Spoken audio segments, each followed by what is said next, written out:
He further asks this piece of work how he even became a mid-rank swordsman with the trash skills of his. To further provoke him, Theo reminds him that he'd probably struggle even against demonic beasts. Of course, Rendon takes the bait and is fuming at this point, but Theo isn't backing down either. He strides toward the old man and makes it clear once again that his skills are pathetic. We soon learn that Theo's plan is to provoke Rendon into resigning from his position. And if things go south with Rendon, Theo is certain this bastard will contact his mastermind. The scene then transitions to Camellia Palace, where we see a man bursting into a pub with a big grin on his face. He calls out to someone named Axion and announces to everyone that the bastard of Ragnar is going to duel his master next week. The man in question, Axion, just sits there silently, unable to even lift his glass from the table. Meanwhile, the excited guy keeps going on about how Theo was blaming his instructor for his lack of talent and is confident that Theo will be left disabled after the duel. Suddenly, the glass Axion was holding smashes into the loud guy's face, knocking him out cold with a single hit. The guy is seriously pissed off and makes it clear that he doesn't care if some bastard ends up half disabled. Of course he doesn't care. After all, he's just another Ragnar, specifically, the Four Hounds of the North, Dark Tiger Axion Ragnar. The man standing next to him is Remington Narcio, one of the Four Hounds of the North, Silver Lion. Just then, another guy makes his entrance, and this pissed-off man is Ed Troyven, the Nine-Dragon Sky Dragon. He looks particularly worried and says that things might go wrong if they let their guard down. But Axion reassures him that this is only true for people with talent, so they don't need to worry about Theo, who is essentially a muddle-headed nobody. However, Ed points out that with the Ragnar clan, unprecedented things can happen, even from the slightest possibility. Axion responds that it's actually a good thing that Theo is trying to mess with Rendon, which means that the instructor should be more than capable of handling our boy. A week later, people gather at Training Ground 4, and it's not just members of the clan. There are also other big shots in attendance. In the arena, we see Theo, who appears quite anxious standing under the gaze of hundreds of spectators. He curses himself, recalling how he just wanted to get this shithead fired after the humiliation, but things have spiraled out of control. However, he isn't too worried since this was supposed to happen, and he's fired up to get revenge on Rendon. The system notification confirms that his third tutorial quest is to fight Rendon and win. We then flash back to a moment when Theo confronted Rendon about his pathetic skills, telling him that he's fired and can get lost. Rendon tries to protest, claiming there's still time left on the contract, but Theo counters that since he's fired by the employer himself, there's nothing left to discuss. Theo would have loved to punch this bastard in the face, but he isn't sure about his abilities. On the other hand,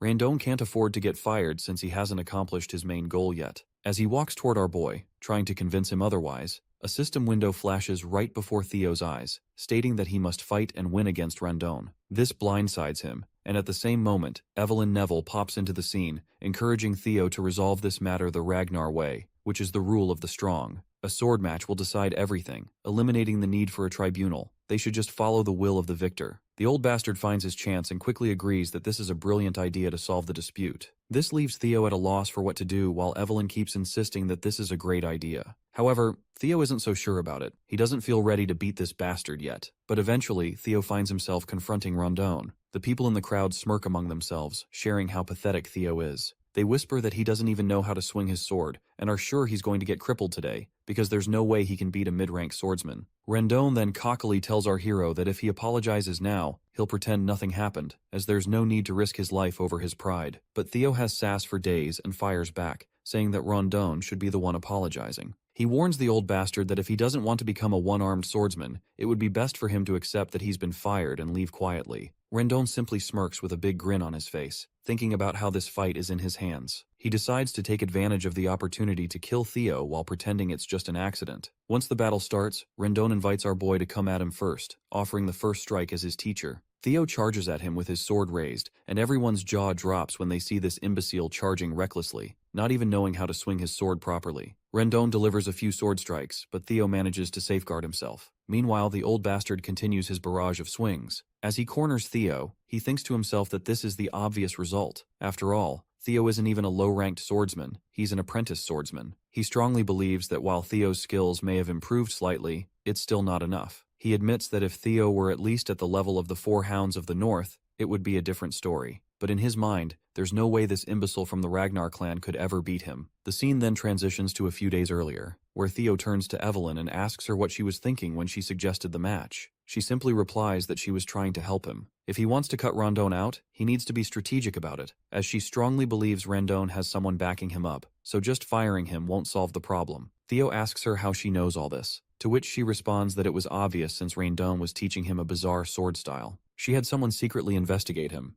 Theo is bewildered to hear this. Evelyn didn't bother to catch this person in his past life, but now she's making an effort to expose him just because he caught her interest due to the Manor Hall incident. She explains that her investigation revealed that all of Rondon's traces lead back to Camellia Palace. Well, this isn't surprising to Theo. He's more annoyed to realize that all of this is happening because of the miserable war for the throne. But then he quickly dispels his anger and annoyance, saying it's surprising she deduced this much. He explains that with his current skills, he's afraid he can't beat Rondon yet, so he asks her what she plans to do now. To this, Evelyn tells him that he can beat Rondon, and advises him to stop underestimating his own potential too much. Back in the fight, Rondon keeps throwing one blow after another, but Theo fends off all of these attacks as if they're no big deal. This is making Rondon wonder what happened to this brat, as he's clearly not the Theo Ragnar he knew. The tables have completely turned, and now it's Rondon who's struggling. Everyone in the crowd can feel the constipation of defeat. We also see this hoodie guy, Remington, and he is also shitting his pants in some corner of the seating area, though I'm not entirely sure if he is Remington. Meanwhile, Evelyn is having the time of her life watching the fight. For some reason, she's really proud of him. Then, the scene shifts to the past, and we find out that in just 1 week, she's the one who personally trained him. She admits it is technically against the rules for her to do so, but since Rondon is a jerk, he doesn't deserve to be a teacher anyway. This revelation puts a smirk on our boy's face. He's feeling a mix of excitement and arousal, convinced that having Evelyn in his debt was totally worth it after all. However, there's one thing he's concerned about. He wants to know what's her real reason for going so far to help him.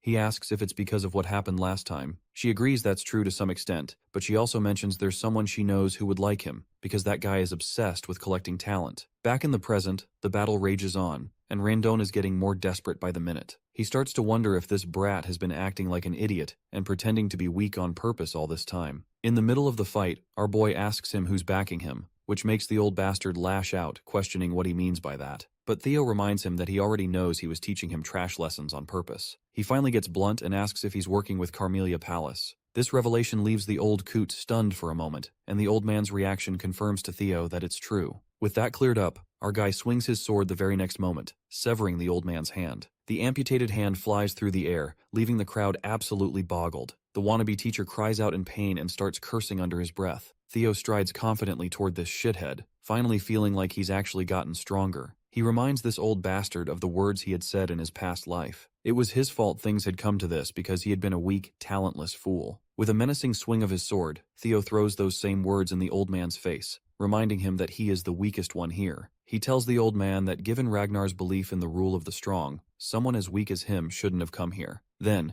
with one final swing, the sword comes down, and this fucker's head rolls across the ground, leaving the blood splattering everywhere. The system window pops up promptly, congratulating him for successfully completing Tutorial Quest 3. Not only did he win the fight, but he also exceeded the objective, so he's earned a bonus reward. The system asks if he wants to receive the reward now, and of course we already know what his choice is. Everyone in the crowd has finally sharted their pants. It's mind-boggling to witness an apprentice swordsman just slaughter a mid-tier swordsman like that. Meanwhile, our guy is feeling like this old bastard was ridiculously weak. He's actually embarrassed that he ever suffered at the hands of someone like that in his past life. But hey, things are definitely different this time around. The system then reveals that the ability known as observation has been activated as a reward, and as an additional bonus, he's gained 1 year of magic power. That's when a man comes crashing down from the sky, slamming into the ground like a goddamn meteor. Before our boy can even react, this man shouts Theo's name as he grins widely. The man in question is none other than Julius Ragnar, the demon dragon and commander of the white armored dragon cavalry. Theo is absolutely stunned to see him. He can't believe it's really him and starts wondering how long he's been watching this whole time. Meanwhile, the crowd starts losing their minds, because this man is the commander of the white armored dragon cavalry, and everyone's freaking out, trying to figure out why someone of his rank is even here. I think this is the guy Evelyn was talking about, the one who likes collecting talent. We then see Evelyn herself, absolutely devastated and dejected that the commander has literally destroyed the flooring with his landing. On the other hand, Julius looks like a literal beast, and his terrifying appearance leaves Theo sweating and completely unsure of what to do next. But his worries seem unwarranted as the man just laughs, flashing a big broad grin. He looks like a friendlier version of Brutus from Popeye the Sailor Man show. He gives gentle pats to our boy, which let's be honest are not so gentle. He continues to laugh, saying he's quite surprised to see someone carrying this much talent with him. He adds that it was a little disrespectful to kill his teacher, but he admits Rondon deserved every bit of it. Then, he bursts into laughter again as he pats Theo over his shoulder, and then promptly invites him to join the white armored dragon cavalry. Evelyn had already expected this much, while everyone in the crowd is left with their jaws hanging open. They're struggling to believe that the infamous Julius Ragnar has scouted someone as inexperienced as him to join the elite white-armored knights. That's when we catch a glimpse of Remington once again. He asks a guy nearby if he's ever heard of a case where an apprentice swordsman who hasn't even undergone the awakening ceremony has been scouted. The stranger looks unsure how to respond and admits he's never heard of such an occurrence. Of course, Remington knows this too. It hasn't happened in the entire history of their world. Meanwhile, we hear our hero's thoughts. He thinks it's impossible to gauge someone's true potential while their mana hall is closed. Even if their swordsmanship is exceptional, their magical power could be lacking. So, no matter how great Julius Ragnar is, he can't be entirely sure if Theo has any potential. Still, he wonders if the demon dragon Julius can see that kind of potential in someone like him. Theo quickly declines the offer to join, doing so flatly, without a shred of hesitation or doubt on his face. Julius is left looking like he just bit into a sour lemon. The crowd is in shock as well, their jaws hanging open at how coldly Theo turned down such a prestigious man. There's a moment of silence in the entire hall as everyone processes what just happened. As the day passes, news of the incident spreads throughout the clan. Everyone is talking about how this young master Theo, seen as an imbecile, destroyed his teacher, and when the demon dragon tried to scout him into the white-armored dragon cavalry, he turned down the opportunity. Opinions are divided on whether he's being humble or just arrogant. The scene transitions to Carmelia Palace, where we see a lady who looks pretty pissed off that Rendon has been killed and everything has gone off the rails. She is actually the lady of the Carmelia Palace, Emil Ragnar. A man steps in to assure her not to worry, reminding her that Rondon was a noob, assigned only because of his terrible skills. She brushes it off, stating that his death isn't a major concern. The man speaking to her is her brother, Sky Dragon Ed Troyven, whom we've seen before at the pub. She explains that the demon dragon personally reached out to Theo, and what's even more troubling is that people are saying Evelyn ordered it. This means they can't interfere by assigning Theo a new master anymore. If Theo starts to stand out, it'll become much harder to take control of the Rose Palace. At that moment, Axion enters the scene, casually asking why they're so worried. He reassures them that there's no way the clan head will take an interest in this situation, and their plan can proceed as usual. Emil asks if he understands that the best way to take control of the Rose Palace without offending the clan leader is for Theo to remain powerless. Her son acknowledges this and says he knows it already, adding that he's certain Theo is still powerless. After all, how much could someone like him really have changed? He believes that Evelyn and the demon dragon have always been interested in underdogs, so there's no reason to make a big deal out of it. But Ed Troyven isn't vibing with his nephew's nonchalance and warns him not to take the situation lightly. That's when Axion pulls out a letter and, with a sly grin, says that since his mother and uncle are so worried, he'll just play with Theo a little and remind him of his place. Later, the scene transitions to the training grounds, where Evelyn is giving Theo props for his good practice session. He thanks her back, saying it's definitely different learning from a proper master like her. She then mentions that it would have been better if he had joined the white-armored dragon cavalry, and she is curious about why he declined the offer. Theo thinks to himself before responding. He considers how it would be a lie to say he didn't regret rejecting that juicy offer since it was his dream in his past life. However, he just smirks, thinking that joining now would be detrimental for him. There's no reason to limit himself this early in the game. When he thinks about the privileges that will come with being at the top after the awakening ceremony, getting into the white-armored dragon cavalry doesn't even compare. So he just smiles and says he didn't want to receive any special privileges and that he still feels he's not ready. He's satisfied just training with her for the awakening ceremony. Evelyn then reminds him that the commander will probably be disappointed after being rejected like that. At that moment, Theo decides to use his observation skill for the first time. He reads all of her stats, and without a doubt, she's a high-ranking swordswoman. He learns that she admires his humility and character, and she feels a sense of energy and purpose teaching him, which is something she hasn't felt in a long time. We also read that she misses the white-armored dragon cavalry. Theo is thrilled to realize just how useful this observation skill is. He then squints a little and notes the last line about Evelyn missing the white-armored dragon cavalry, which he finds quite surprising. That's when a guy enters the scene, introducing himself as Sybil Drea. He mentions that he's come from the Southern Inspection Post and has something he needs to discuss with Theo. Theo finds this guy a bit intimidating and isn't sure what this discussion is going to be about. He then decides to use his observation skill again, and he learns that Sybil possesses a strong longing to spar with him. The revelation makes him sweat with anxiety, and he feels terrified at the thought of fighting someone with such a scary face. Right on cue, the system notification pops up, showing the 4th tutorial quest. His main goal is to discard the title of Imbecile of Ragnar,